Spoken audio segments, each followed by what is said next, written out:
नमस्कार दोस्तों, आपका स्वागत है हमारे YouTube चैनल गेट कॉन्सेप्ट पर।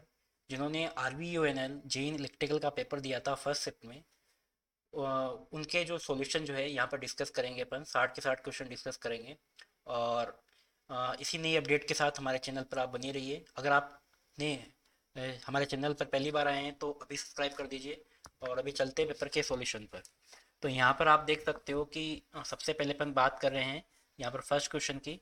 तो यहाँ फर्स्ट क्वेश्चन में यहाँ पर इलेक्ट्रिकल सर्किट एनालिसिस का एक क्वेश्चन है that find the maximum power transfer to the load resistance R L. ये आपको सर्किट दे रखा है और इस लोड रेजिस्टेंस में यहाँ पर आपको इस लोड रेजिस्टेंस में कितनी पावर ट्रांसफर होगी उसके बारे में अपन बात कर रहे हैं, मैक्सिमम पावर की। राइट।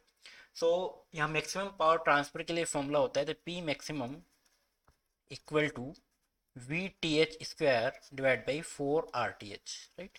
तो सबसे पहले आपको यहाँ पर RTH फाइंड करना है, फिर VTH फाइंड करना है, और यहाँ पर जो है फॉर्मूले में आप पुट करोगे तो आपको मैक्सिमम पावर जो है फाइंड आउट हो जाएगी। अब RTH के लिए यहाँ पर आपको क्या करना पड़ेगा कि जो इंडिपेंडेंट वोल्टेज सोर्स हैं उनको शॉर्ट सर्किट, और जो इंडिपेंडेंट करंट सोर्स है उनको आप ओपन सर्किट यहाँ पर रिप्लेस यहाँ पे कर सकते हो। तो यहाँ पर आप देख रहे हो 100 एम्पियर का सोर्स है, इसको अपन मैं ओपन सर्किट कर देता हूँ। तो यहाँ पर RTH किस तरीके से फाइंड होगा, 9 ओम, 3 ओम, और उसके बाद में 4 ओम, और उसके बाद में 6 ओम। अब यहाँ पर आप देख सकते हो कि यहाँ पर RTH फाइंड करना, दिस इज द RTH। तो 9 3 किस में हो गया, सीरीज में। तो 12 parallel with 4 and plus 6 ohm in series, that is RTH। अब यहाँ पर 12 इंटू 4 डिवाइड बाई 16 प्लस 6, तो 4 इंटू 4 4 एंड 3, तो टोटल RTH इक्वल टू 9 ओम। तो यहाँ पर आपके पास RTH आ गया है। उसके बाद में आपको यहाँ पर VTH फाइंड करना है। तो VTH फाइंड करने के लिए यहाँ पर आपको इसको ओपन सर्किट करना पड़ेगा। तो यहाँ पर मैं इस सर्किट को ओपन सर्किट करूँगा, तो ओपन सर्किट करने के बाद में आपके पास सर्किट आएगा 100 ampere, then 9 ohm in parallel, उसके बाद में 3 ओम, और उसके बाद में 4 ओम। और अब यहाँ पे जो 6 ओम जो यहाँ पर है वो ओपन सर्किट है। Current through open circuit that is zero, that is voltage across this 6 ohm resistor is zero. So uh, there is no need to connect this 6 ohm resistance. So this is become the VOC. अब हम क्या करेंगे, nodal लगा सकते हैं या फिर mesh लगा सकते हैं। मैं नोडल लगा रहा हूँ, तो जीरो वोल्टेज को जम करेंगे तो यहाँ पर क्या बन जाएगा, VOC बन जाएगा। तो दिस बिकम VOC। एंड यहाँ पर मैं कोई वोल्टेज जो सोर्स, कोई वोल्टेज जो है यहाँ पर आप मान सकते हो, या तो ये कर सकते हो। उससे एक तो आप ये काम कर सकते हो, राइट। उसके अलावा दूसरा तरीका क्या है कि इसकी बजाय आप क्या करो कि यहाँ पर जो आपको वोल्टेज सोर्स फाइंड करना है, तो आपने करंट डिवीजन रूल पढ़ा होगा, right. So if the current flowing this through this resistor, suppose मान लो इसकी क्रॉस आपको वोल्टेज फाइंड करना है। तो करंट इसमें अगर सपोज करंट फाइंड किया आई, तो voltage VOC equal to 4 × I। अब ये करंट जो आप करंट डिवीजन रूल से आप अप्लाई कर सकते हो। तो I becomes that 100 total ampere है, इसमें आपको फाइंड करना है, तो अपोजिट साइड का आप रेजिस्टेंस लेते हो। तो 9 डिवाइड बाई 9 प्लस 7, राइट, और मल्टीप्लाई में total current, this is 100, right. उसके बाद में इसको आप कैलकुलेट करोगे तो I equal to 9 divide by 16 into 100, 4 से आप इसको मल्टीप्लाई कैंसिल आउट कर सकते हो 25, तो 225 डिवाइड बाई 4, ये करंट I आ गया। टोटल आपको वोल्टेज चाहिए, तो VOC इक्वल टू 4I, तो 4 इंटू 225 डिवाइड बाई 4, 4 से 4 कैंसिल आउट हो गया, VOC आ गया 225। अगर आप अब आपको क्या चाहिए, मैक्सिमम पावर। तो मैक्सिमम पावर के लिए डायरेक्टली फॉर्मूला अप्लाई कर सकते हो, VOC स्क्वायर, तो अपनी 225 square 225 into 225 divide by 4 into RTH, that is 9, right. इसको अप्रोक्सीमेटली सोल्व करोगे, ये अप्रोक्सीमेटली आएगा 14064। तो ये थोड़ा लेंथी क्वेश्चन था, इसलिए मैंने यहाँ पे लिया है। तो यहाँ पर जो आंसर होगा आपका 14006 वाट। हो सकता है कि आपके ये जो क्वेश्चन जो है मेमोरी बेस्ड है, तो हो सकता है कि इनके आंसर डिफरेंट हो एग्जाम में, बट यहाँ पर जो आंसर है 1406 आएगा, कि मैंने अपने मन से लिए हैं। तो हो सकता है यहाँ पर ऑप्शन डिफरेंट हो, बट आंसर जो है 1406 वोट आएगा, राइट। उसके बाद में चलते हैं सेकंड क्वेश्चन पे। 3 equal resistance of 8 ohm are connected in star, then what is the resistance in delta. Delta में पूछा है, तो आपको बताया था अगर आपके पास सारे रेजिस्टेंस इक्वल हैं तो R delta equal to 3R star, right. तो यहाँ पर 3 इंटू 8 टोटल 24 ओम हो जाएगा। अगर यहाँ पे आपको delta to star to delta की जगह डेल्टा टू स्टार पूछा होता तो यहाँ पर डिवाइड बाई 3 कर देते हैं, तो आंसर क्या हो जाएगा 24 ओम। नेक्स्ट चलते हैं नेक्स्ट क्वेश्चन पे। Question number 3, if xt has maximum frequency of 8 kilohertz then find out the maximum frequency of y of t xt into cos of 4000 pi t। अब यहाँ पर जो फ्रिक्वेंसी है सबसे पहले आपको क्या करना है, इसकी फ्रिक्वेंसी फाइंड करनी है। तो फ्रिक्वेंसी 2 पाई एफ टी, तो 2 पाई एफ टी इसका मतलब 2 into pi into F into T equal to 4000 pi into T. तो यहाँ पर आपके पास फ्रिक्वेंसी आ जाएगी अप्रोक्सीमेटली 2000, राइट। तो अगर ये फ्रिक्वेंसी आपके पास F1 है, इसको मैं F1 या एफ वाई मान लेता हूँ सपोज, या F1 मान लेता हूँ, तो ये फ्रिक्वेंसी F1 है और XT की यहाँ पे फ्रिक्वेंसी जो है F2 जो है वो 8 किलो हर्ट्ज है। तो आपको मैक्सिमम फ्रिक्वेंसी के लिए जो फ्रिक्वेंसी होगी, maximum frequency is F1 plus F2, और मिनिमम आप फाइंड करते तो F1 minus F2, maximum is F1 plus F2। तो 2000 या 2 के मान लेते हैं अपन, 2K plus 8K equal to 10K is the maximum frequency. तो यहाँ मैक्सिमम फ्रिक्वेंसी क्या हो जाएगी 10 किलोहर्ट्ज, तो 10 kilohertz is the right answer. उसके बाद में नेक्स्ट क्वेश्चन है, एक current impulse 5 delta T unit. आपको करंट इम्पल्स का मतलब क्या है कि आपको एक करंट आपको दी हुई in time domain in fourth way ideal capacitor, तो वोल्टेज अक्रॉस द कैपेसिटर। तो आपको कैपेसिटर है, कैपेसिटर अक्रॉस जो है वोल्टेज फाइंड करना VCT, और यहाँ पे इनपुट में अप्लाई कर रखा है एक impulse input that is 5 delta T. तो ये तो सिंपल क्वेश्चन है, इसमें करंट फ्लो हो रहा है 5 डेल्टा टी, यहाँ पे करंट फ्लो हो रही है। तो VCT का जो फॉर्मूला होता है वोल्टेज अक्रॉस द कैपेसिटर, अब यहाँ पे इनिशियल कंडीशन नहीं दे रखी है, तो इनिशियल कंडीशन अगर नहीं दे रखी है तो आपको यहाँ पर जीरो मान दिया, राइट। तो इसके लिए फॉर्मूला होता है 1/C आई इंटू डी टी। अब इसके बाद में 1/C आई यहाँ पर 5 डेल्टा टी है, और 5 जो है यहाँ पे 5 is a constant quantity, integration से बाहर निकाल सकते हैं, और integration of delta T nothing but the unit step, तो 5 divide by C into U of T. तो यहाँ पर ये वोल्टेज अक्रॉस द कैपेसिटर यहाँ पे आ गया, तो आंसर क्या होगा 5 UT डिवाइड बाई सी। तो ऑप्शन जो है ए यहाँ पर जो है करेक्ट आंसर होगा। उसके बाद नेक्स्ट क्वेश्चन में चलते हैं। The number of computer required for implementing a 8 bit flash analogue to digital converter, तो उसके लिए फॉर्मूला था 2 की power n minus 1, that is the number of comparator. अब नंबर ऑफ कंपेरेटर जो है उसके लिए here n is a bit number, तो यहाँ पर 2 टू पावर 8 माइनस 1, ये कितना आ जाएगा 256 माइनस 1 255। अब कई लोगों ने यहाँ पे 256 टिक किया है, 2 की पावर n नहीं होता है, 2 की पावर n माइनस 1 होता है। बहुत सारे स्टूडेंट ने यहाँ पर 256 टिक किया है, तो correct answer is 255। Next question, in core type transformer compare to shell type transformer have. अब कोर टाइप ट्रांसफॉर्मर अगर मैं सेल टाइप से कंपेयर करूँ, उसके अंदर जो जो कॉपर लॉसेज है और कॉपर लॉस जो है वो ज़्यादा होंगे, और आयरन लॉस जो है ऑब्वियसली बात है कम होंगी। तो first option is the correct answer. उसके बाद में आपको VS दे रखा है यहाँ पे, फाइंड द इनिशियल वैल्यू। अब सेकंड में फाइनल वैल्यू का क्वेश्चन था, यहाँ पर इनिशियल वैल्यू का क्वेश्चन है। तो इनिशियल वैल्यू के लिए सिंपल सा फॉर्मूला होता है limit S tending to infinity S into V of S, right. अब यहाँ पर वी ऑफ एस की वैल्यू यहाँ पुट कर दीजिए, what is V of S, A divided by S into S plus 1 into S plus 3। S से S यहाँ पे कैंसिल आउट हो गया। अब एस टेंडिंग टू इन्फिनिटी आप डायरेक्टली पुट नहीं कर सकते हो, तो इसको आप एक काम करो एस स्क्वायर से डिवाइड कर दो। तो A divide by S square 1 plus 1 by S and 1 plus 3 by S. तो यहाँ पे इन्फिनिटी पुट करोगे तो ऊपर कितना आ जाएगा 0, और 1 इंटू 1, तो आंसर कितना आ जाएगा 0। तो इसका आंसर होगा दैट इज 0। ये हो सकता है कि ट्रांसफर फंक्शन दूसरा हो, इसके अकॉर्डिंग मैंने आपको बताया, तो आंसर इज 0। नेक्स्ट क्वेश्चन चलते हैं, the ratio of RMS to the average value of a सीज कार्ड। तो RMS to the average value, तो RMS to the average value हमेशा होता है फॉर्म फैक्टर, तो आंसर कितना होगा, answer is form factor. Next question, in a moving iron ammeter. अब ये मूविंग आयरन MI का क्वेश्चन है।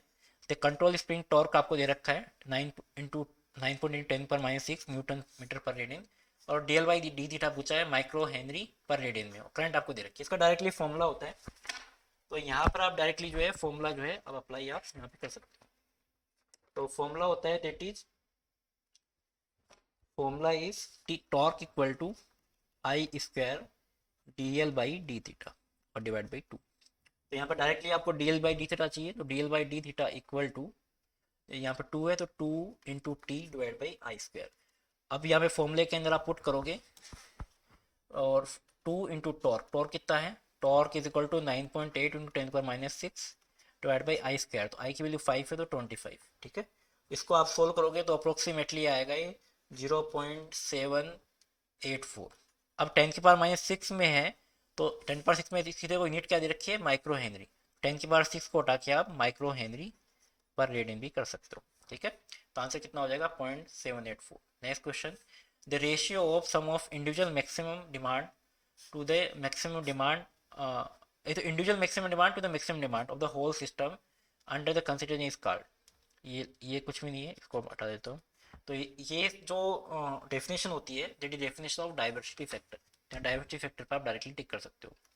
उसके बाद में a low pass filter with a cut off frequency of 30 hertz is cascaded with a high pass filter with a cut off frequency of 20 hertz. मतलब आप क्या कर रहे हैं, कैस्केडिंग कर रहे हो। तो कैस्केडिंग का हमेशा जो ट्रांसफर फंक्शन होता है, जो रिजल्टेंट फिल्टर होता है, that is always band stop filter.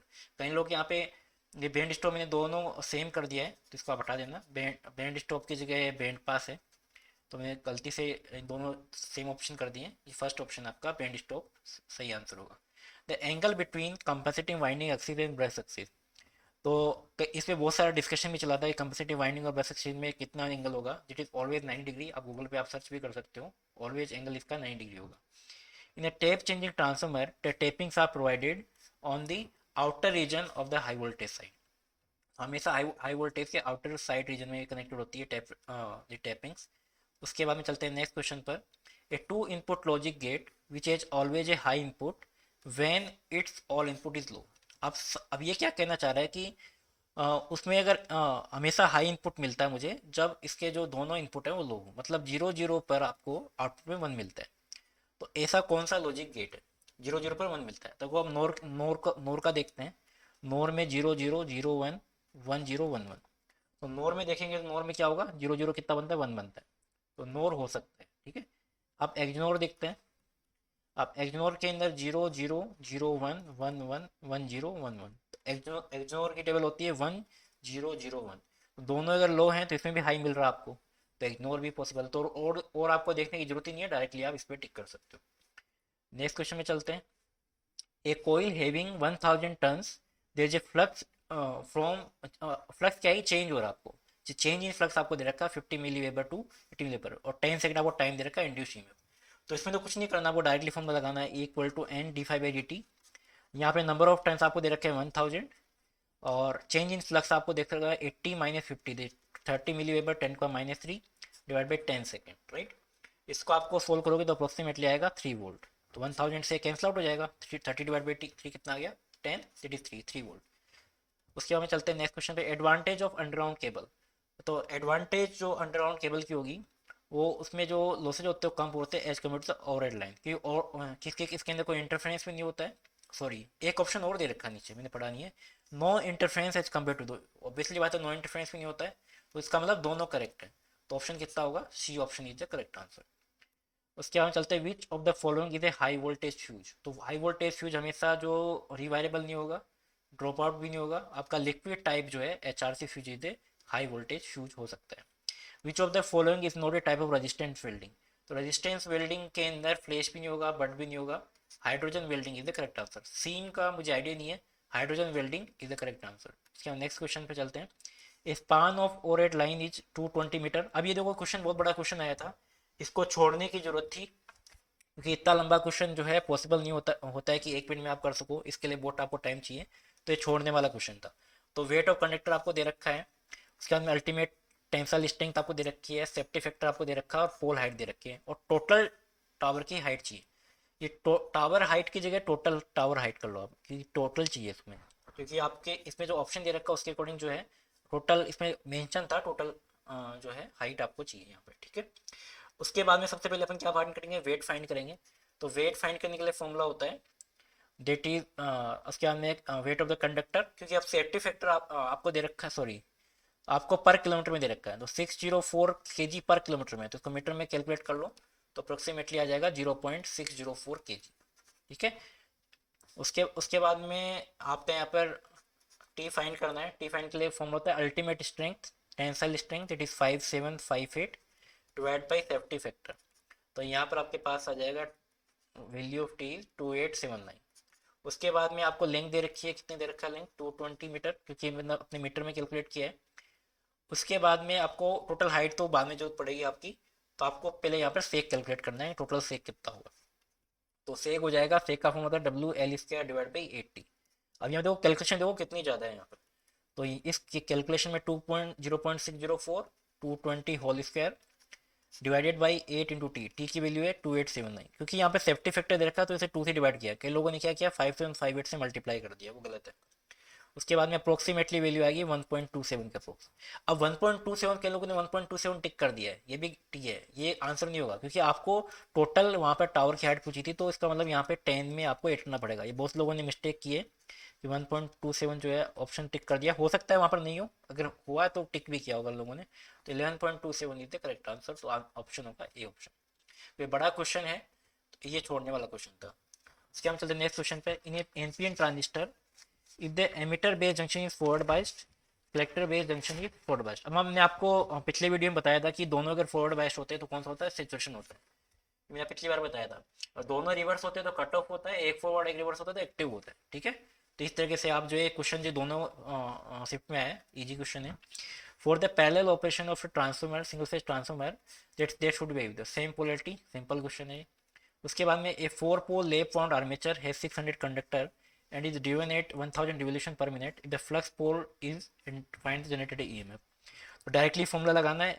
अब ये देखो इसके अंदर जो दे रखा है ना वो लेप वाउंड है, सबसे इंपॉर्टेंट है। तो phi Z N phi Z N divide by 60 P/E।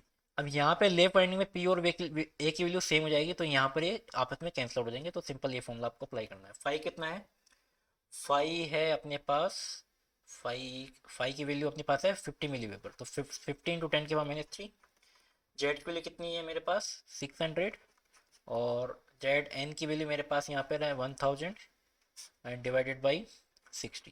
तो ईएमएफ की वैल्यू अप्रोक्सीमेटली आएगी अपने पास 500 के अप्रोक्स। तो ऑप्शन होगा फर्स्ट ऑप्शन, ठीक है। सिंपल क्वेश्चन है, तो जल्दी जल्दी सब्सक्राइब कर दीजिए। आपके सामने सारे क्वेश्चन मैं यहाँ पे ला रहा हूँ। ये क्वेश्चन जो है फर्स्ट और सेकंड शिफ्ट में लगभग सेम ही क्वेश्चन आया है। दो बल्ब हैं, 40 वोट और 90 वोट सेम सप्लाई पे हैं। तो बोल रहा है कि कौन सा ज़्यादा ब्राइटर करेगा। ऑब्वियसली बात है जिसकी रेटिंग कम होगी वो ज़्यादा ब्राइटर करेगा, मैंने लास्ट भी जो वीडियो है उसमें बताया आपको। उसके बाद में है बाइनरी इक्विवेलेंट ऑफ 453। अब बाइनरी इक्विवेलेंट के लिए आप क्या करोगे, टू से कोई कोई मुझ किसने मुझे बताया कि बाइनरी इक्विवेलेंट के नाम से आया, कोई बीसीडी के नाम से आया, तो अब एक बार चेक कर लेना कि बाइनरी आया बीसीडी आया। बाइनरी के लिए आप टू से डिवाइड करोगे, 2 2 6 1, टू से डिवाइड करोगे 1 1 3 0, टू से डिवाइड करोगे 56, यहाँ पर आ जाएगा मेरे पास 1, और ये 0, टू से डिवाइड करो 28 0, टू से डिवाइड करूँगा 14 0, टू से डिवाइड करूँगा 7 0, टू से डिवाइड करूँगा 3 1, टू से डिवाइड करूँगा दैट इज 1, ठीक है। तो ये आपका आपको जो रिवर्स डायरेक्ट में लिखना है, तो 1 1 1 0 0 0 1 0 1, तो ये ऑप्शन हो जाएगा। तो ऑप्शन कौन सा है, first option is the correct answer. अगर बीसीडी है तो बीसीडी में आप कैसे लिखोगे, कोई किसी ने मुझे बताया था कि हो सकता है किसी ने बताया कि बीसीडी भी आया है। तो ये अगर बीसीडी आया तो बीसीडी को कैसे लिखोगे, 1248, तो 4 लिखना है तो 0 1 0 0, 5 लिखना है तो 0 1 0 1, और 3 को लिखना है तो 0 0 1 1। तो ये ऑप्शन आपका करेक्ट हो जाएगा, ठीक है। 4 5 3 अगर बीसीडी आया, बाइनरी आया तो ये वाला ऑप्शन होगा। नेक्स्ट क्वेश्चन में चलते हैं। Q meter works on the principle of, obviously बात है, series resonance. Next question, for a two type system unit ramp the steady state error. अब इसके लिए तो आपको वो टेबल आपको याद होनी चाहिए, तो सिंपली आप डायरेक्टली जो आंसर कर सकते हो, ये टाइप 0 0 1 2 है, और यहाँ पे 3 इनपुट मेरे पास होते हैं, स्टेप, यूनिट रैम, और एक होता है पैराबोलिक, ठीक है, ये पैराबोलिक, ठीक है। तो ये आपको पता होना चाहिए। तो इसके अंदर स्टेप के अंदर यहाँ पे 1/k+1, 1/kp, sorry kv 1/k, और जो अपर ट्रायंगुलर मैट्रिक्स का जो डिटरमिनेंट के ऊपर वाला पार्ट है 0 होता है, नीचे वाला इन्फिनिटी होता है। ये टेबल आपको इस तरह से याद करनी है। तो रैम के लिए टाइप 2, तो रैम्प यहाँ पर ये है, रैम्प ये रहा, और टाइप 2 ये रहा, तो आंसर कितना होगा 0। इस तरह से आपको डायरेक्टली टिक करना है, तो आंसर कितना होगा 0। ये टेबल याद कर लीजिए, ये टेबल आगे भी बहुत सारे क्वेश्चन आएंगे।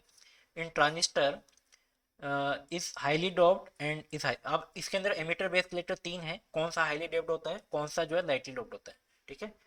तो ऑलवेज एमिटर जो है आपका हाइटली डॉप्ड होगा, और जो लाइटली डोप्ड होगा वो आपका बेस होगा, और कलेक्टर जो है मॉडरेटली डोप्ड होता है, ठीक है। अब उसके बाद में चलते हैं नेक्स्ट क्वेश्चन पे। The base of transistor is very kept thin and lightly doped as compare to the emitter and collector so that recombination reduced in the base region. हमेशा जो है बेस रीजन के अंदर जो जो रिकॉम्बिनेशन होता है वो हमेशा रिड्यूस हो जाता है। Next question, with respect to the high transmission voltage which is not the advantage. अब इसमें पूछ रहा है नॉट एडवांटेज, ये नहीं पूछ रहा कौन सा एडवांटेज है। Reducing cost of the insulating material, अभी भाई ऑब्वियसली बात है कि वोल्टेज हाई होगा तो इंसुलेटिंग मटेरियल की रिक्वायरमेंट ज़्यादा होगी ना, तो ये गलत है। रिड्यूस द वॉल्यूम कंडक्टर, बिल्कुल सही है। इंक्रीज द ट्रांसमिशन, बिल्कुल सही है। बट एक पूछ रहा है नोट, मतलब नोट है तो फिर आपको आंसर ये टिक करना पड़ेगा, ठीक है। हमेशा मेरा नोट है तो आंसर ये वाला टिक होगा, तो उसके हिसाब से दोनों करेक्ट हैं, बट इसे नोट पूछा है तो आंसर ये करेक्ट है, इसका मतलब ये आपके कैंसिल आउट हो जाएंगे।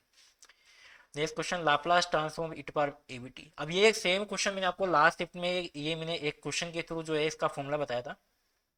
साइन बीटी का फॉर्मूला होता है that is B divided by S square plus B square. अब यहाँ पर ए पावर एटी मल्टीप्लाई होगा तो एस को एस माइनस ए से आप रिप्लेस करोगे तो यहाँ पर एस माइनस ए आ जाएगा सिंपली। माइनस एटी होता तो प्लस ए आ जाता, तो ऑप्शन कौन सा हो जाएगा, ए ऑप्शन।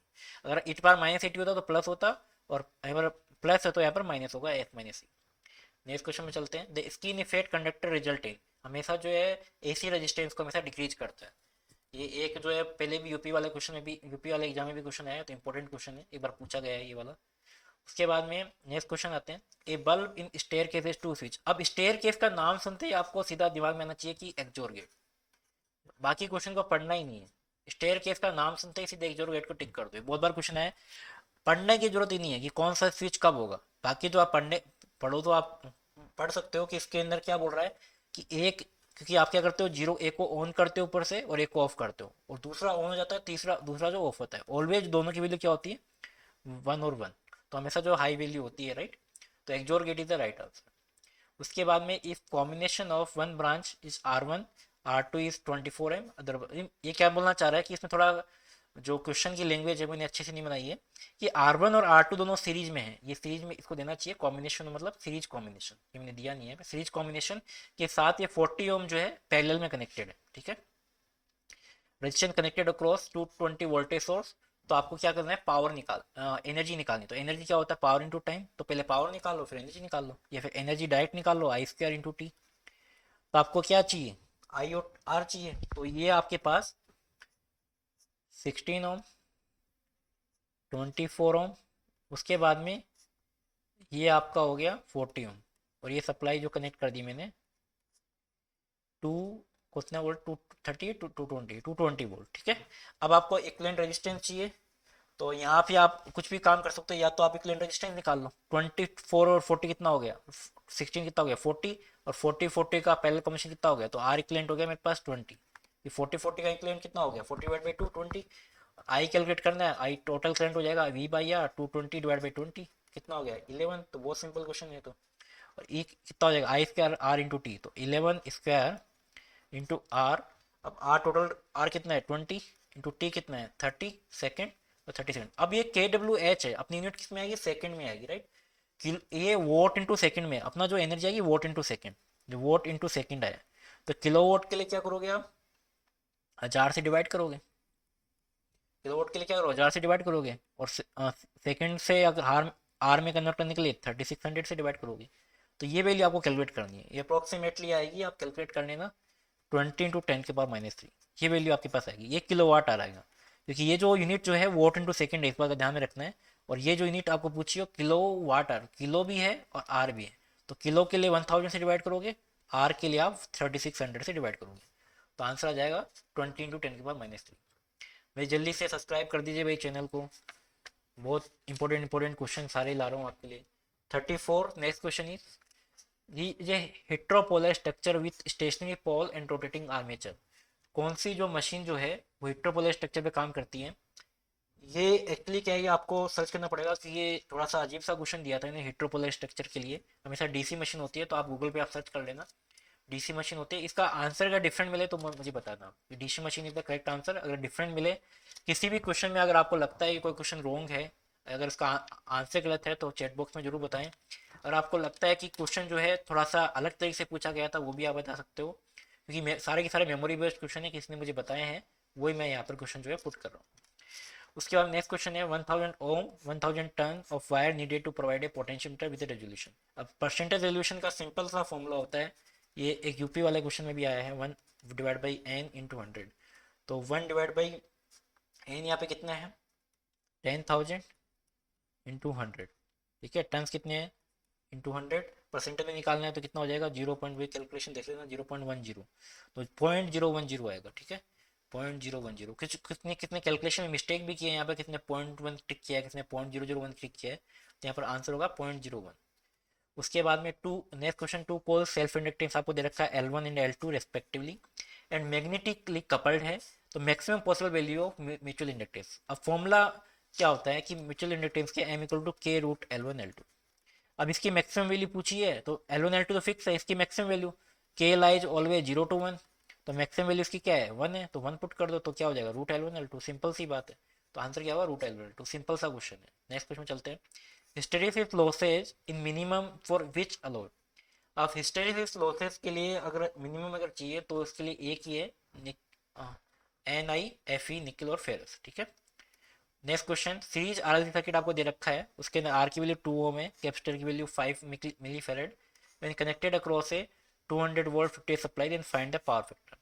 अब ये क्वेश्चन उन्होंने क्यों दिया है पता नहीं है, कि इसकी कैलकुलेशन आप नहीं कर सकते हो, तो ये क्वेश्चन हो सकता है कि ये बोनस हो जाए, या आप लोग RTA लगा दो, ये क्वेश्चन बोनस हो सकता है, क्योंकि विदाउट कैलकुलेटर इसको सोल्व नहीं किया जा सकता है। कुछ लोग कह रहे थे सिर्फ उसमें लीड आंसर दे रखा है, अब मैं देखो सोल्व करके बताता हूँ आपको। तो पावर फैक्टर के लिए फाई निकालना पड़ेगा, फाई का फॉर्मूला 10 इनवर्स XC/R, ठीक है। XC होता है 1/ओमेगा C, तो 10 इनवर्स 1/ओमेगा C मतलब 2πfc/R। अब यहाँ पुट कर दो वैल्यू, 10 इनवर्स 1/2π, F कितना दे रखा 50, C दे रखा आपको 5 मिली फेरेड 10⁻³ R की वैल्यू दे रखी 2। तो ये आप सोल्व करोगे, तो ये देखो यहाँ पर 10 इनवर्स, अब देखो यहाँ पे 2 × 50 कितना हो गया, 100, 100 × 5 500 × 2 1000 हो गया, मतलब 1000 से 10⁻³ कैंसिल आउट हो सकता है, ठीक है। तो यहाँ पर आप क्या कर सकते हो, 255 10⁻³ सब कैंसिल होकर 1 बन गया, ठीक है। तो यहाँ कितना आ गया, 1/π। तो यहाँ से आप कैलकुलेट करोगे 10 इनवर्स, ये अप्रोक्सीमेटली आएगा 17.65 डिग्री, बस कैलकुलेट कर लेना सही है क्या।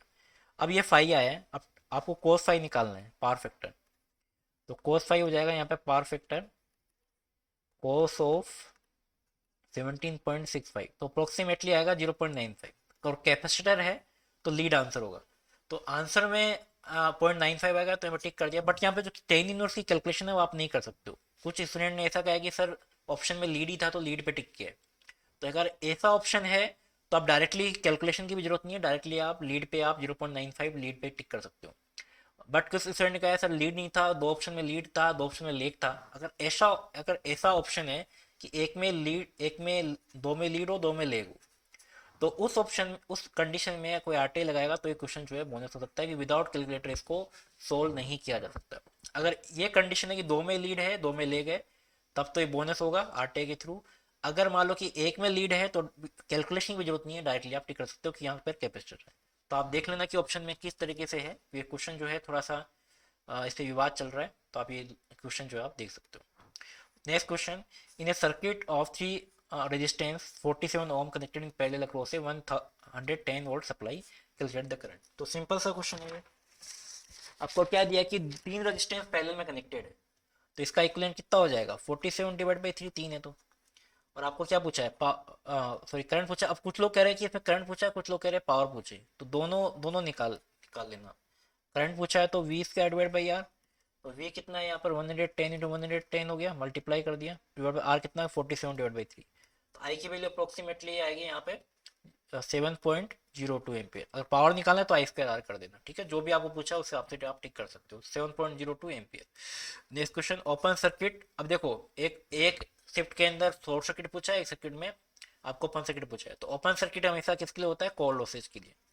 कोर लॉसेज का इसमें ऑप्शन नहीं है, और अगर शंट पैरामीटर ऑप्शन है तो शंट पैरामीटर कैलकुलेट करने के लिए, तो दो ही आप पूछ सकता है, तो कोर लॉसेज या शंट पैरामीटर, तो शंट पैरामीटर आंसर है।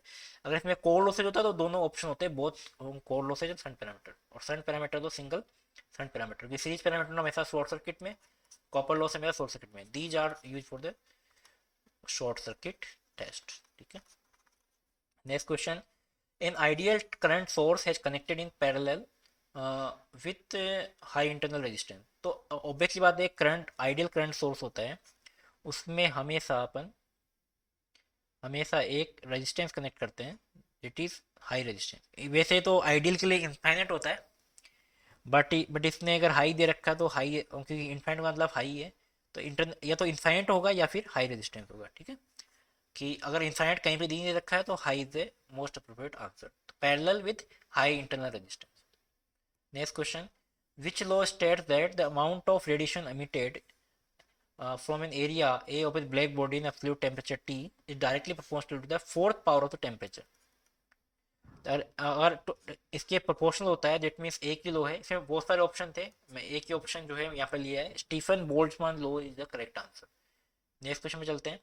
अब इसमें देखो ऑप्शन में डायरेक्टली मेरे को पता नहीं है, किसने बताया मुझे क्वेश्चन, तो मैंने लिया है यहाँ पर कि ऐसी कोई इसकी वायरिंग जो है वो डोमेस्टिक पर्पज के लिए यूज में लेती है। तो डोमेस्टिक पर्पज के लिए हमेशा कंसील्ड कंडेंट वायरिंग, अगर ऐसा ऑप्शन है तो ये वाला टिक करेंगे, कंसील्ड कंडेंट वायरिंग जो है वो अपन यूज में लेते हैं हाउस वायरिंग के लिए, ठीक है। Number of computer required for implementing 8 bit computer, तो उसके लिए फॉर्मूला था 2n-1, तो 2 8-1 256-1, तो नंबर ऑफ कंप्यूटर कितना आ जाएगा 255, 255 is the correct option. Next question, find the transfer function. अब देखो इस तरह का क्वेश्चन जो है सेकंड शिफ्ट में भी आया था और फर्स्ट शिफ्ट में भी आया था। सिंपली आपको क्या करना है, यहाँ पर देखने की जरूरत नहीं है, वाई एस अपॉन यूएस निकालना है, तो या तो ट्रांसफर फंक्शन आप कर लो, ये तो या तो डायरेक्टली आप टिकी भी कर सकते हो, बट मैं सोल्व करके बता देता हूँ। इसका लाप्लास ट्रांसफर करोगे तो कितना आएगा 3s², सॉरी इसमें करेक्शन कर लेना, ये मैंने यहाँ पर क्यूब होगा, ठीक है। तो अगर ये क्यूब जो है, क्योंकि नीचे क्यूब लिखा है, ठीक है, क्यूब है तो यहाँ पर 3 पावर आएगा, दैट इज ए मिस्टेक, यहाँ पर 3 पावर लिख दिया अपन, 5s² plus 2s into Y of S equal to, अब यहाँ पर 2 पावर है तो 2 आएगा, तो 4s² plus 3s plus 2 into U of S. Y of S अपन यूएस निकालना है, तो 4s² प्लस 3s प्लस 2, देख लो इसमें कहाँ पर है, एक ही ऑप्शन में दिख रहा है, इसमें दिख रहा है, इसमें दिख रहा है, ये तो गलत हो गए। और 3s² 3s³ plus 5s² plus 2s, तो एक ही ऑप्शन में है, तो first is a is the correct option. तो डायरेक्टली जो है आप नहीं लिख के भी डायरेक्टली इक्वेशन देख के भी डायरेक्टली आप लिख सकते हो, क्योंकि क्यूब में हमेशा क्यूब आएगा और स्क्वायर में स्क्वायर, और सिंगल सिंगल डिफरेंशियल में एस आएगा, कांस्टेंट में कांस्टेंट आएगा। Next question, which rule is use in DC motor to find out the direction of force. हमेशा ध्यान में रखना है कि हमेशा जो फोर्स की डायरेक्शन जो होती है, और अगर डायरेक्शन आपको डीसी मोटर का चाहिए तो कौन सा होगा, फ्लेमिंग लेफ्ट हैंड रूल। अगर आपको डीसी मोटर या डीसी जनरेटर की चाहिए तो उसके लिए कौन सा होगा, राइट हैंड रूल। तो हमेशा ध्यान में रखना है, जनरेटर के लिए राइट और मोटर के लिए लेफ्ट, तो Fleming left hand rule. Next question, what is the demand factor. Demand factor का हमेशा फॉर्मूला होता है maximum demand upon total connected load, maximum demand upon connected load, ठीक है, कनेक्टेड लोड, ये फॉर्मूला होता है इसके लिए डिमांड फैक्टर, डिमांड फैक्टर के लिए maximum demand upon connected load. Next question, what is the value of CMR of instrumental transfer. या तो हाई लिख सकते हो या फिर इनफाइनाइट, अगर हाई ऑप्शन में तो हाई, इनफाइनाइट है तो इनफाइनाइट, हमेशा इनफाइनाइट होती है for instrument transfer, infinite is the correct option. Next question, signal is given by, अब कुछ लोग बोल रहे थे कुछ इक्वेशन अलग आई है, कुछ बोल रहे थे अलग आई है, तो अगर ये सिग्नल है तो उसके अकॉर्डिंग मैं आंसर बता रहा हूँ। Find the frequency, frequency find करना है, तो साइन ओमेगा टी होता है, तो ओमेगा इक्वल टू 100, राइट, तो 2πf इक्वल टू 100, और f कितना आ जाएगा 100/2π। तो ये आप इक्वेशन देख लेना कि ये एक्चुअल में जो इक्वेशन क्या थी उसके अकॉर्डिंग जो आंसर होगा, अगर ये इक्वेशन है तो उसके अकॉर्डिंग जो है 100/2π इज द करेक्ट ऑप्शन, ठीक है। नेक्स्ट क्वेश्चन में चलते हैं। What is the full form of SCADA. SCADA की फुल फॉर्म क्या होती है, supervisory control and data acquisition, ये तो सबको पता है, supervisory control and data acquisition. और ऑप्शन में ली नहीं है, सिंपल क्वेश्चन था, तो यहाँ पर मैंने टोटल 50 क्वेश्चन लिए हैं, क्योंकि और इसके बाद में अगर आपको लगता है कि ये सारे क्वेश्चन मेमोरी बेस्ड हैं तो आपको हो सकता है कि क्वेश्चन आपको थोड़ा सा डिफरेंट लगे, बट रिलेवेंट जो है इसी तरह के क्वेश्चन पूछे गए हैं, क्योंकि सारे मेमोरी बेस्ड क्वेश्चन है। हो सकता है कि एक दो क्वेश्चन जो है आपके इधर उधर भी हो सकते हैं, बट इसके अलावा जो 10 क्वेश्चन है वो आप लोग मुझे चैट बॉक्स में बताइए, और अगर अगर आप 10 क्वेश्चन अगर आप यहाँ पे बताते हो तो मैं आपको इसका सेकंड पार्ट भी आपको यहाँ पे बता दूंगा, ठीक है। What is the significance of leakage flux, एक क्वेश्चन हो रहा है, तो leakage flux affect the main working flux, तो ये भी किसने बताया था मुझे, तो लीकेज फ्लक्स हमेशा मेन वर्किंग फ्लक्स में यहाँ पर डिफाइन करता है। तो सबसे पहले मैं आपको यहाँ पर बताना चाहता हूँ कि आपसे रिक्वेस्ट है कि एक वीडियो और मैं यहाँ पर लाया हूँ। तो यहाँ पर दो चीज़ें आपको मैं बता दूँ कि अगर आप सपोर्ट करोगे, लाइक करोगे, कमेंट करोगे, शेयर करोगे, तो ऑब्वियसली बात है मैं अभी नॉन टेक्निकल का वीडियो बनाऊँगा। और उसके अलावा एक आपसे हेल्प चाहिए कि बाकी के 10 क्वेश्चन जो हैं वो आप चैट बॉक्स में, जो क्वेश्चन यहाँ पर नहीं आए हैं वो आप बताओ। अगर किसी क्वेश्चन में आपको लगता है कि आंसर गलत है, आंसर हो गए, वो भी आप बताओ। अगर आपको लगता है कोई क्वेश्चन अलग तरीके से पूछा गया था तो वो भी आप यहाँ पर चैट बॉक्स में बता सकते हो।